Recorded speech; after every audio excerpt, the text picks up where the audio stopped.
Ngayon ay pag-aaralan natin ang tunay na pagmamahal sa Diyos. Dahil maraming mga tao na nagsasabing mahal niya ang Diyos o mahal niya si Jesus.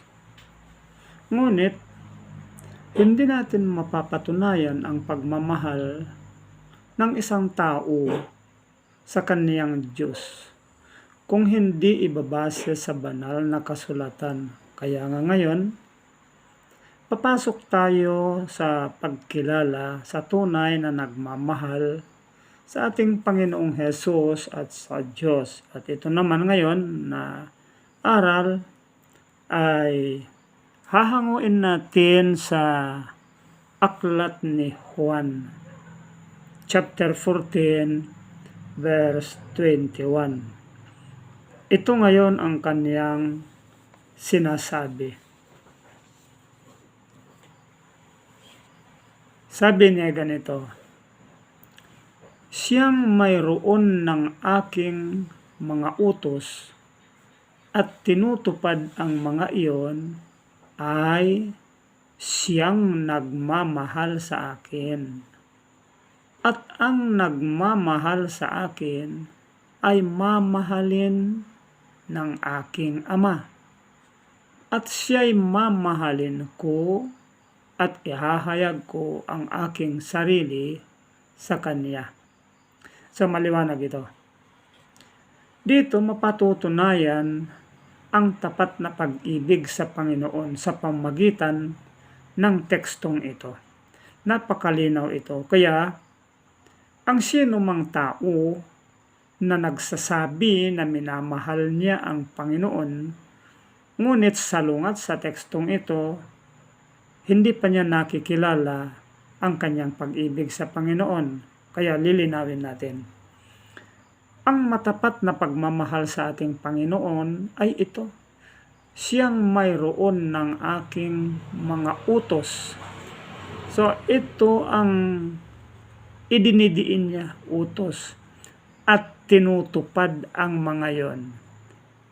Kung sino yung tao na nakakakilala ng utos at tinutupad ang mga yon, ay siyang nagmamahal sa akin, nagmamahal sa ating Panginoong Hesus. Ito ang katiyakan, katibayan. Katibayan ng pagmamahal ng isang tao sa ating Panginoong Hesus kung siya ay tumutupad sa kaniyang utos. Ngayon, at ang nagmamahal sa akin ay mamahalin ng aking Ama. Ito ang napakaganda. Ang pagpapatunay ng pagmamahal sa ating Panginoong Hesus ay ang pagtupad sa kanyang mga utos. At ang nagmamahal sa ating Panginoong Hesus, ito yung sinasabi niya, ang nagmamahal sa akin, sabi naman niya dito, napakainam ang kanyang pananalita. At ang nagmamahal sa akin ay mamahalin ng aking Ama.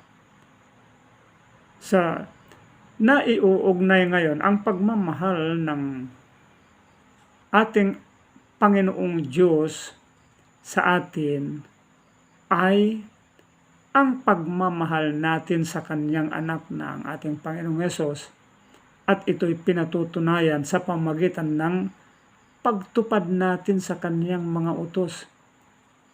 Ito ang pinakaselyo ng pagmamahal. Pagmamahal sa ating Panginoong Hesus.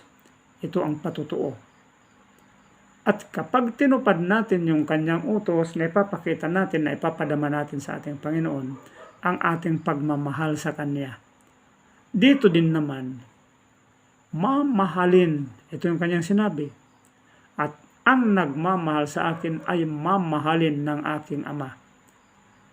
So, madarama din natin ang pagmamahal ng Ama kung ating mamahalin ang kanyang anak na Panginoon natin na si Hesukristo. At siya'y mamahalin ko. So, napakaganda ito. Kapag minahal natin ang ating Panginoong Hesus, pinatutunayan natin ang pagmamahal natin sa Kanya dahil sa pagtupad natin sa kanyang mga utos, ang sabi niya, siya'y mamahalin ko. At ihahayag ko ang aking sarili sa kanya. So, napakaganda ito. Kung ating papag-isipan ito, kung sino lamang ang nagmamahal sa ating Panginoong Hesus at pinatutunayan niya ito sa pamamagitan ng pagtupad sa kanyang mga utos, siya naman ang mamahalin ng ating Panginoong Hesus at sa kanya lamang niya ihahayag ang kanyang sarili kung sino nga siya. Kaya dito, maraming mga pekeng nagmamahal sa ating Panginoon dahil ayaw nila ito. Ayaw nila ito. So yung kanilang pagmamahal sa Panginoong Hesus, walang katibayan. Ang pagmamahal sa Kanya, ito ang nagpapatibay, ito ang nagpapatutuo sa pagtupad ng Kanyang mga utos. At dito, nakakatek tayo din naman ng pagmamahal sa atin ng ating Ama. Ama na nasa langit. Ito yung Kanyang pangako. At dito din, madarama din natin ang pagmamahal ng ating Panginoong Hesus sa atin at ihahayag din niya ang kanyang sarili sa atin kung ating tinutupad ang kanyang mga utos. Napakaganda ang aral na ito. Napakainam. At dito makikilala kung sino talaga ang tunay na nagmamahal sa ating Panginoon. So, sana ito ay maunawaan nyo, palawakin ninyo, baka ang inyong sinasabing pagmamahal sa Panginoon ay peke, walang katibayan.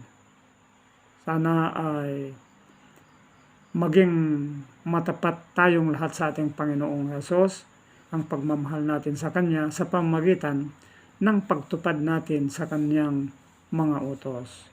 Napakagandang aral ito. Palawakin ninyo sa inyong mga kaisipan. Alamin ninyo ang mas malalim pang ibig ipaliwanag ang tekstong ito upang lumawak ang inyong kaalaman tungkol sa pagmamahal sa Kanya sa pamamagitan ng pagtupad sa Kanyang mga utos. Napakagandang aral nito. Patnubayan tayo nawa ng ating Panginoong Diyos at magandang oras sa ating lahat.